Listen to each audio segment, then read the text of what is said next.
Welcome back. We are joined today by Scott Ritter, a U.S. Marine Corps intelligence officer, also a former UN weapons inspector, and a prolific author. Thank you for coming back on the program.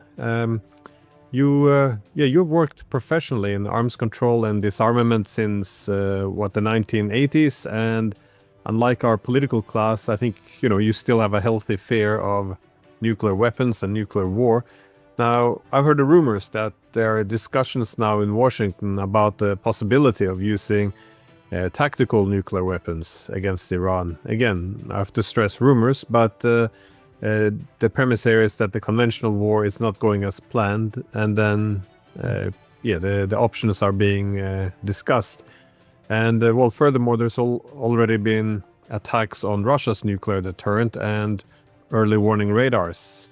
So a lot of the things we wouldn't have done in the past is now being done, and one could expect the recklessness to only grow when panic sets in both Ukraine and NATO. So I wanted to ask a very wide question. That is, how close are we actually to a possible nuclear war now? Well, let's just approach this way. We no longer have any arms control treaties in place between the United States and Russia. There are no arms control treaties in place at all. Arms control is dead, which means there's no break. There's no off-ramp. One of the key aspects of arms control was the fact that we had nations talking to each other. So there was a certain amount of confidence building measure taking place. And there were no unknowns, especially on the strategic nature. We understood what the other side had. They understood what we had. We understood our doctrine, our respective doctrines. And we had people who were educated on these things, who understood the danger of nuclear weapons and nuclear war. When you remove arms control, you replace it with a new mindset that doesn't speak of containing nuclear power or eliminating nuclear power, reducing the nuclear power, controlling nuclear power, but rather singularly focuses on how we can use nuclear power because we have these weapons. There's no counter to this. And so you see a tendency, therefore, for policymakers to, when they do things such as a nuclear posture review, they're no longer constrained by arms control. In the past, for instance, the United States had to deal with the reality that we were limited to 1,550 deployed strategic nuclear weapons. And so was Russia. There was a review that was done during the Biden administration while these caps were in place, caps that were mandated by the New START treaty. The Biden administration had to take a look at how do we deal with a resurgent China, a China that was responding to aggressive nuclear posturing by the United States in a manner that suggested there could be a preemptive nuclear strike against China. China responded in a way that would, make a preemptive nuclear strike almost impossible by modernizing its strategic nuclear deterrent and, dispersing weapons to new silos in Western China, etc. So the United States had to relook at its nuclear posture, how to maximize the destructive potential of a limited number of nuclear warheads. Now this treaty no longer exists, so we're no longer bound by that. And there's not much talk about it, but the reality is the United States is rapidly adding nuclear warheads to its arsenal. Part of the New START treaty had seen the downsizing of, for instance, the Minuteman III missile from 3 warheads to 1 warhead. We kept a certain number of Minuteman III ready to be uploaded if needed, and now we are uploading them, so we're increasing our numbers. We saw the same thing with the Trident missile on the Ohio-class submarine, had its warheads reduced to a classified number, but let's call it 6 or 8. And now we're seeing that some of these are going to be, upgraded. You have to be careful because if you put too many warheads on, you affect the range of the weapon, which means that submarines have to get closer to their targets than operational doctrine. It's complicated, but the point is, where there's no more constraints on nuclear war planning, and therefore now that we're in the business of talking about the potential of nuclear conflict, then we speak of, well, what weapons would we like to use or can we use? We know that the United States had previously developed what we call usable nukes. That's a crazy term, but these are low yield nuclear weapons. We have the B-61 bomb. It's a gravity bomb that we have, they are stationed in Europe as part of the NATO strategic deterrence, but they're also part of the U.S. Strategic deterrence. And we know that some of these are being modified as we speak to give them greater penetration capability. We have the W-76-2, a low-yield nuclear weapon put on the Trident missile, which again gives us a usable nuclear response. And this used to be just theoretical, but now we have a situation where Mr. Colby, a senior Defense Department official, is actually redoing the American nuclear posture to include modifications of our implementation guidance so that we will use nuclear weapons or be considering the use of tactical nuclear weapons early on in any major crisis. One of the reasons is that we found out that our conventional military deterrent is no longer sufficient to deter. We can't defeat Iran, and we for damn sure can't defeat either Russia or China using our conventional capabilities. So the pressure now is to go ugly early, so to speak, with tactical nuclear weapons. Now, to bring this to specific scenarios, what does this mean? It means that, for instance, in Iran, let me give you another reality that's out there. In every war plan that we have, there's a nuclear implementation annex. We don't plan a war without a nuclear plan. The Gulf War, Desert Storm, had a nuclear annex. Everything we do has a nuclear annex. And so when this military operation began against Iran, there was a nuclear annex, meaning that you have to what if X, Y, and Z happens. But just because you have a nuclear annex doesn't mean that you're actually greenlit to use nuclear weapons. That's a completely different thing. It just means that if a nuclear scenario arises, where are you going to source your nuclear weapons and how would you employ your nuclear weapons based upon guidance from above. We have been planning a nuclear war against Iran for a long time. We stepped up our plans when Iran made a decision to become a nuclear threshold state. We can go back to the debates that were held prior to this current conflict. If you remember, I strongly articulated against Iran pursuing 60% enriched uranium because it makes them a nuclear threshold state, which makes them a nuclear threat to Israel and the United States, worthy of nuclear intervention. And our policy talks about the potential of preemptive intervention. Fortunately, we didn't do that.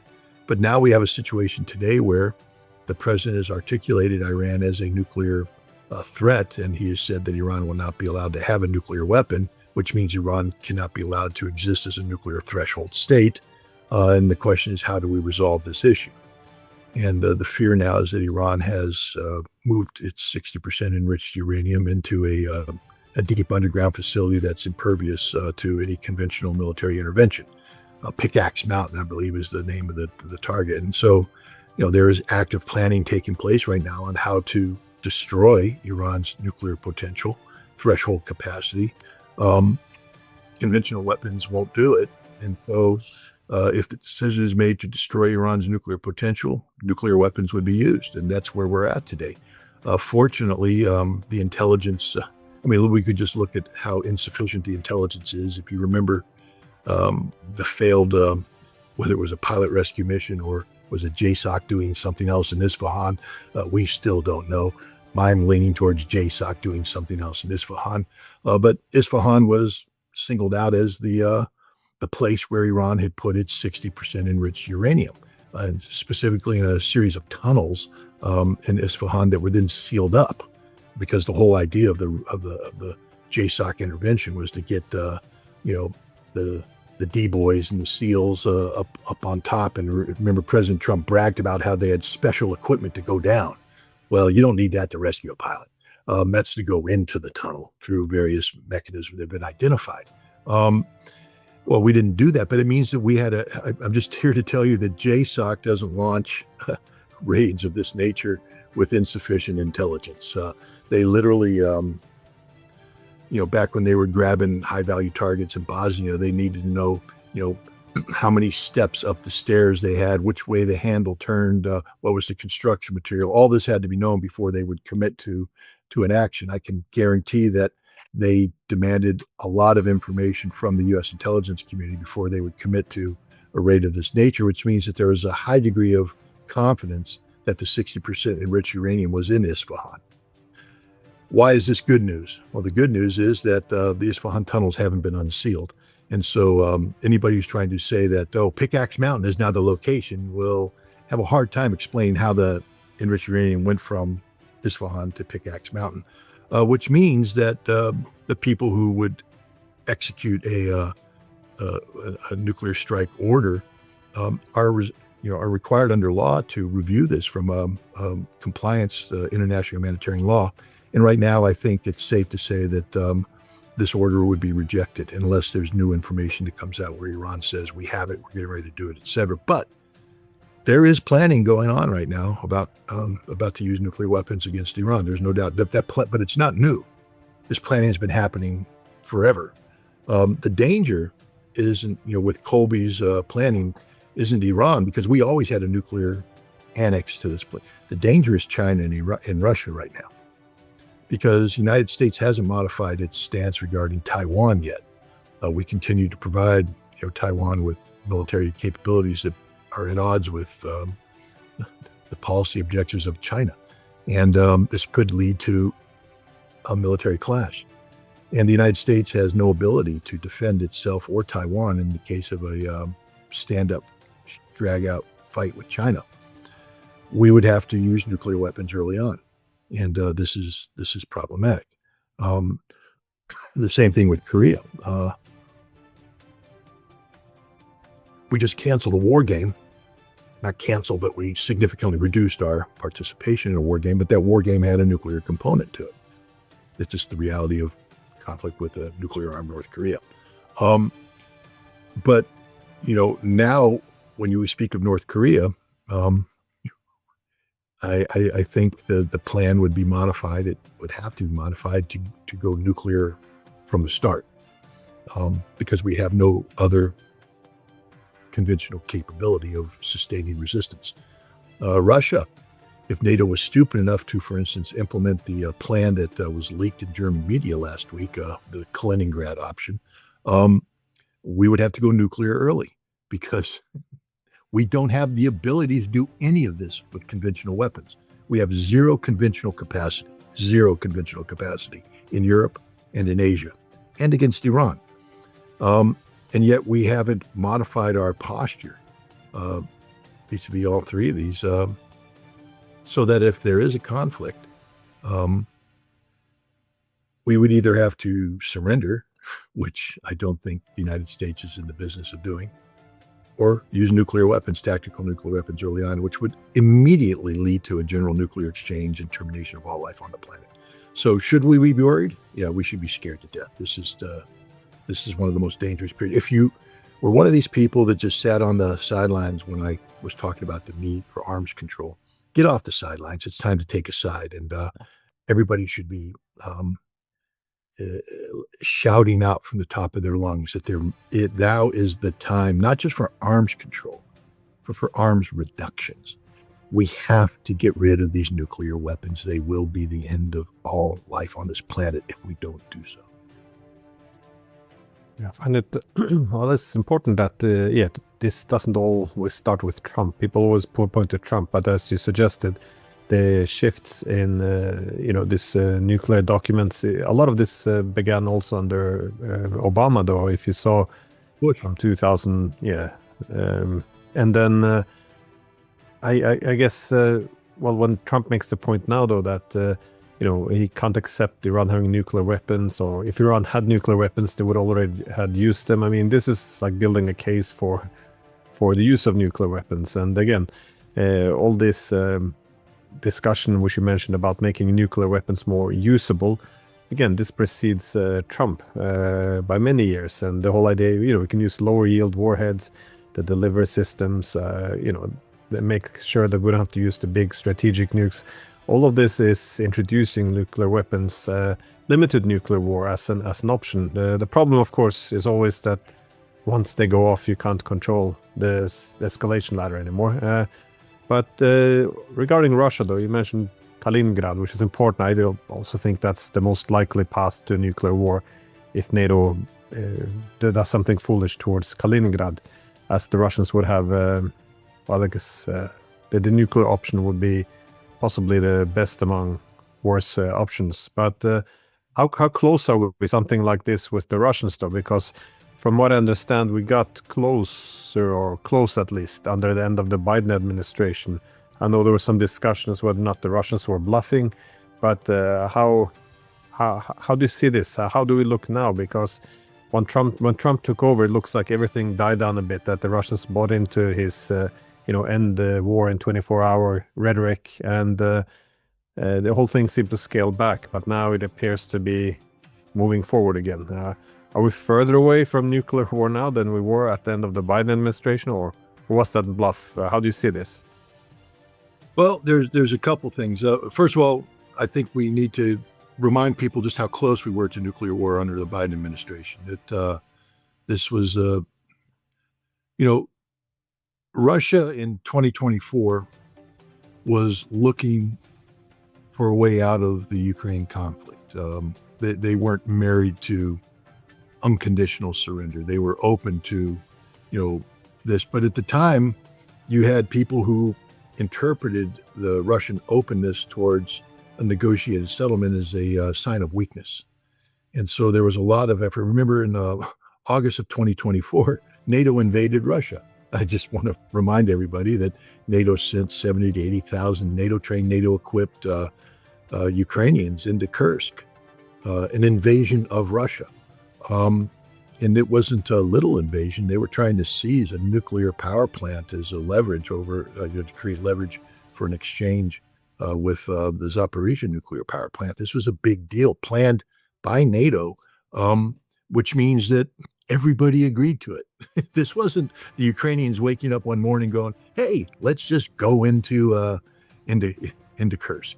This was the President of the United States, the Prime Minister of Great Britain, and the President of France, all saying this is a good idea to invade Russia. Now, the force that invaded was, of course, Ukrainians backed up by mercenaries, but these were handpicked people who were trained and equipped with special NATO equipment. A lot of people don't realize that, NATO redid its doctrine after the failure of the 2023 summer counteroffensive. And now they've incorporated a whole new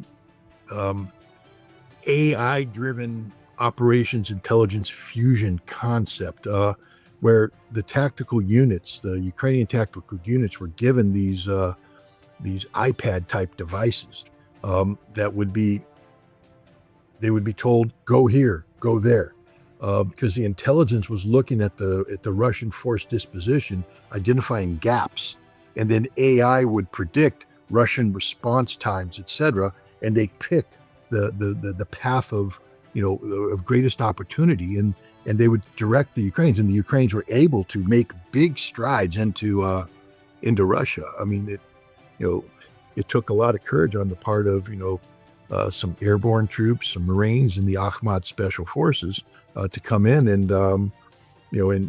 disrupt this. I guess the AI hadn't factored in Abdi Aladinov's methodology of warfare, because Akhmat came in and stopped them cold, then the Marines came in and stopped them cold, then the paratroopers came in and killed them, and then everybody else came in and slowly ground them back down.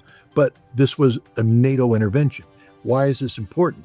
Because in September of 2024, Keir Starmer flew to Washington, D.C. with his big red British official documents briefcase, and he was bringing paperwork to Joe Biden. They had a meeting scheduled for September 13th, where Keir Starmer was going to get Biden to sign off on allowing the Ukrainians to use the Storm Shadow missile to strike deep into the Russian strategic depth, not just, striking Russian targets in the Donbass and Novorossiya or Crimea, but going deep into Russia.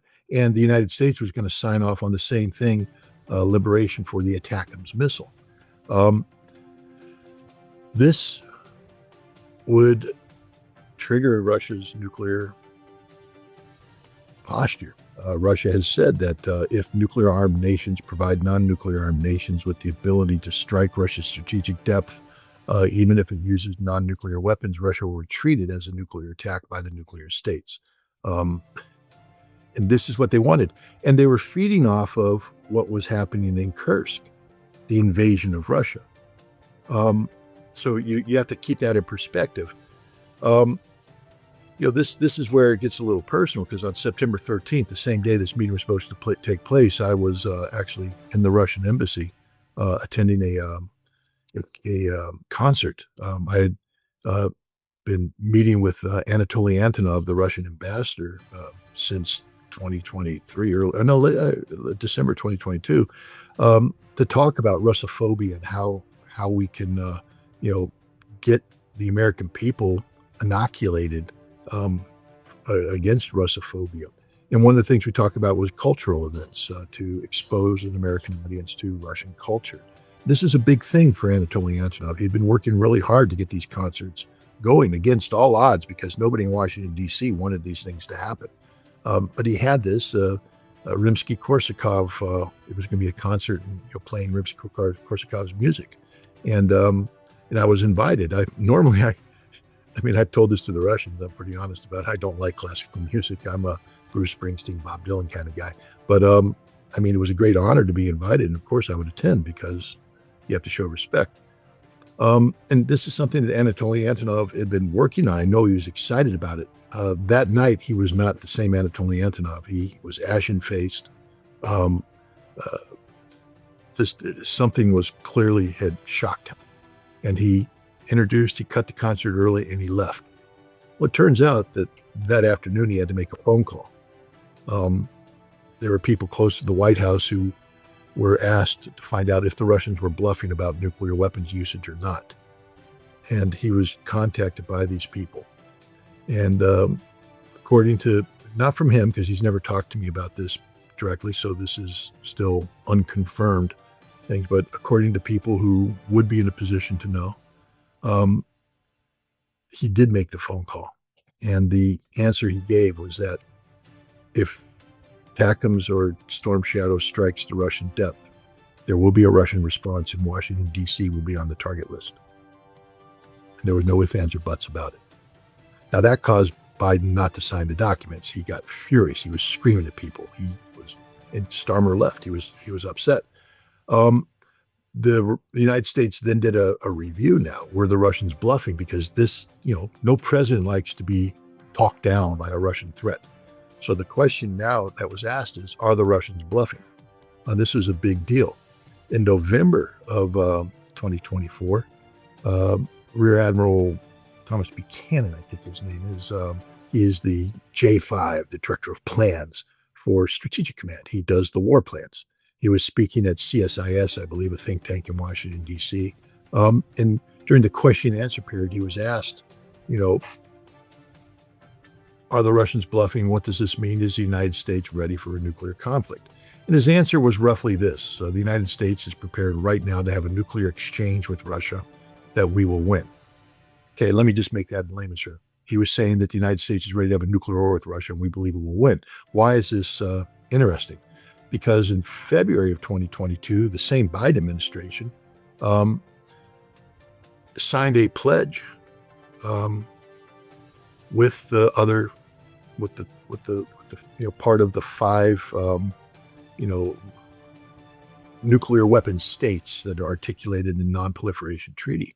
And the pledge was that, along the lines of nuclear wars can never be won, therefore they should never be fought. I'll say it one more time. Nuclear wars can never be won, therefore they should never be fought. That's the official policy line of the United States or the Biden administration in a document. And yet now we have the J5 saying that in November, the the United States was ready to have a nuclear war with Russia and that we thought we would win. It's curious, after he said that, he said maybe we need to be more honest with the American people about what winning means, because it doesn't mean what you think it means. To win means the death of America. America will no longer exist. We won't be a constitutional republic because we'll be a military dictatorship, because we'll have very few survivors, and those survivors will be living under a strict survival regime dictated to them by the government. So to save America by using nuclear weapons, we would kill America. But he said maybe if the American people understood this, people wouldn't be so gung-ho about nuclear war. But he said we would do that. Now, I went to Congress after that, and I met with very senior members of Congress from both parties. And they told me about, briefly, because I asked, did the CIA believe that Russia was bluffing about nuclear weapons? Because that was the take that was being published in the Washington Post and the New York Times at the time. And the answer was from a very senior Democrat and echoed by a very senior Republican. No, the CIA didn't believe Russia was bluffing. The CIA believed that Russia would use nuclear weapons. But they said, but that's not the scary part. The scary part was that in the same briefing were senior members of the Biden administration, when Congress looked to them and said, yeah, we're ready to have a nuclear war with Russia right now. And the assessment was there was a greater than 50% chance of having a nuclear war with Russia by the end of the year. That's 2024. So Russia, according to the U.S., was ready to intervene in using nuclear weapons because of the escalation that was taking place regarding Ukraine, the decision to strike Russia's strategic depth, the invasion of Russia. People tend to have forgotten that today, that NATO invaded Russia with 70 to 80,000 troops, all of whom are dead today. Russia counterattacked and pushed them out, killed them all. But NATO invaded Russia. We tend to forget that. We don't focus on that. But it did happen. Now, since that time, you've seen, Trump initially tried to tamper this stuff down. He committed, it was very important, a decision he made in early December to publicly commit that when he became president, he would not authorize long-range ATACMS strikes, and that he would dissuade our allies. And this sort of put the Russians off edge. They came back and said, okay, we can,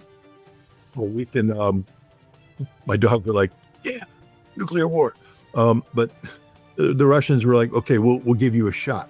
And Trump behaved responsibly early on. But what we saw by, August 2025 is that the United States wasn't serious about war. We were about resolving this issue. We were lying to the Ukrainians, or to the Russians. The Russians came to the table in Alaska and put a compromise on the table that was recommended to them by the United States, and the United States failed to act. Not only failed to act, but the United States was secretly seeking to expand the conflict.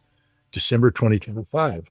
While President Trump was on the phone with President Putin talking about how to further Alaska, he kept Putin on the phone while he walked away while 98 Ukrainian drones guided by CIA intelligence were headed towards Putin's residence in Valdai.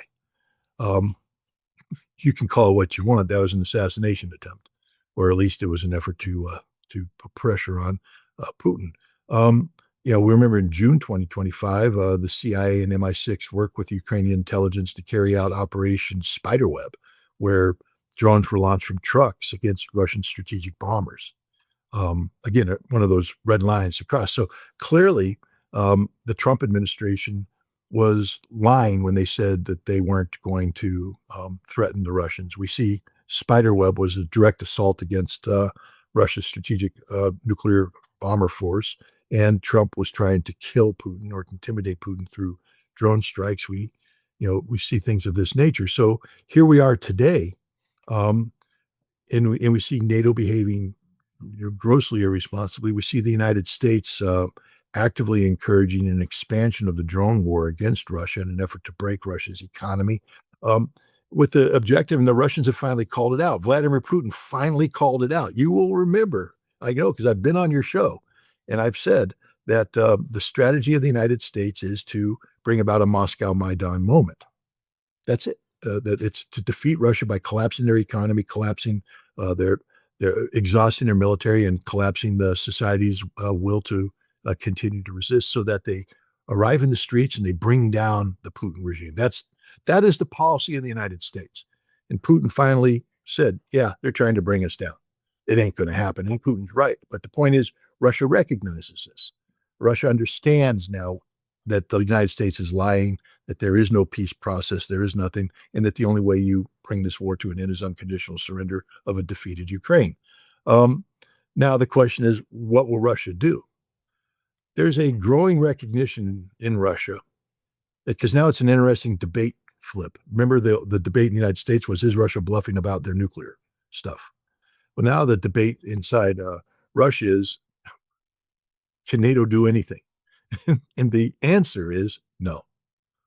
The answer is NATO could do. Fyodor Lukyanov, he's a senior research director of the Valdai Club, has recently come out with a series of articles and discussions.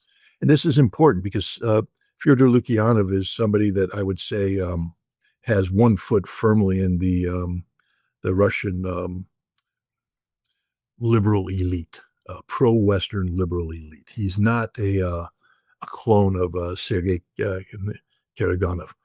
He's the opposite. And he's always been open to the necessity of negotiated into this conflict. He's never been a rah, rah, rah, let's go to war kind of guy. But he's now basically said that Russia will have to win this war on its terms. But one of the things that factored into this is that he said that NATO has no power. In fact, he believes that NATO is going to be collapsing very soon, that it has no power. The United States, I don't know if a lot of people picked up on this, but Donald Trump, I think last week, was giving a presentation where he said, I'm going to withdraw all forces from Europe. Hey, then he said, is this breaking news? Did I just break some news? Well, we're all sort of knowing that's what the direction you're heading in, because he feels betrayed by NATO. So from a Russian perspective, all of this stuff that's taking place today that many people are posturing as an escalation of the West against Russia, Russia sees through it. It's not having any impact on Russia, meaningful impact on Russia. Russia, on the other hand, has turned the tables. There's not a single facet of this conflict that Russia is not dominating, and all trajectories lead to a Russian victory. So when it comes to Europe today and Russia, I think that actually we don't have anything to fear in terms of Russian use of nuclear weapons.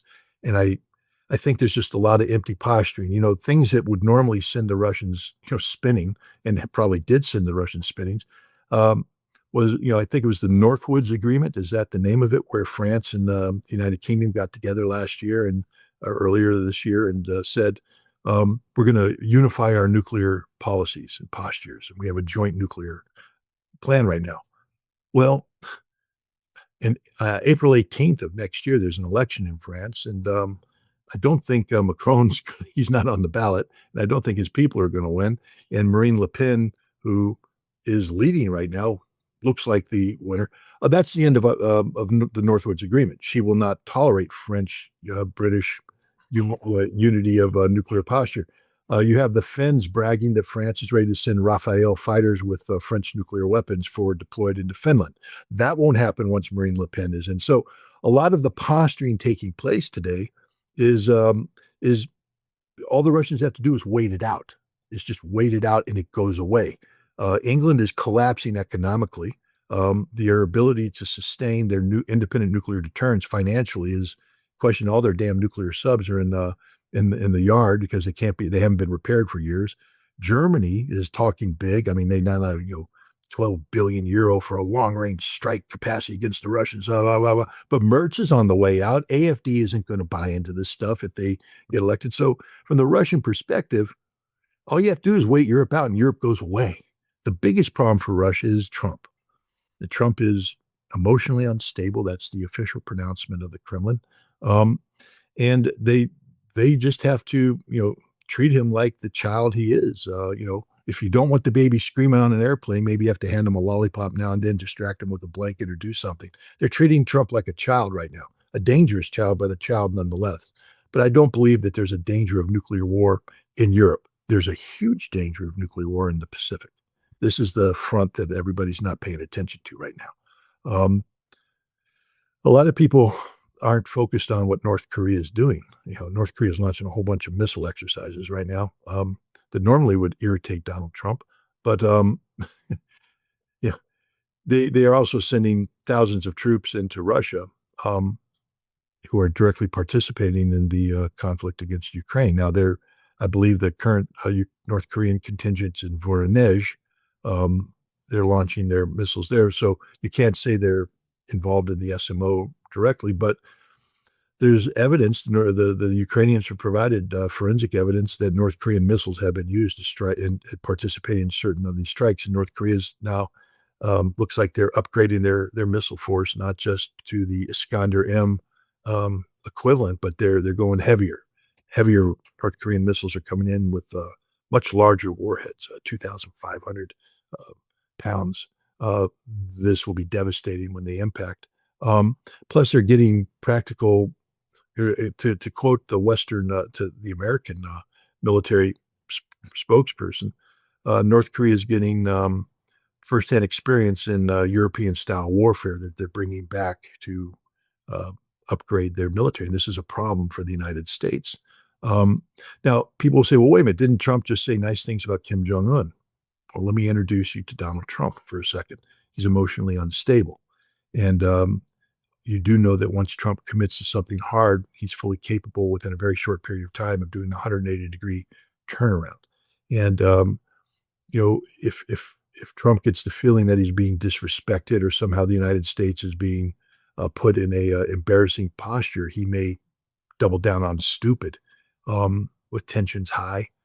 Who knows what could happen in North Korea? Taiwan's another one. Is Trump willing to back away from Taiwan, or are we can continue doing these secret military programs that have been in place before Trump? We're expanding on them. What happens if we do get in a shooting match? What happens if Japan decides that they're going to sink a Chinese Coast Guard cutter? Now the Chinese retaliate by striking Japan, striking the mainland Japan, and Taiwan hiccups and China hits Taiwan. What's the United States do at that point in time? And now we go back to Colby's relook. It means we use tactical nuclear weapons early on. That's the one it's the Chinese, it's the Asian front that scares me the most. Ukraine, Russia's winning hands down, and they got Russia's matured. This isn't 2024. Ukrainians aren't in Kursk. They're not threatening, the strategic depth with Russia unsure of itself. Russia now recognizes the emptiness of the NATO threat, totally empty. NATO has zero capability.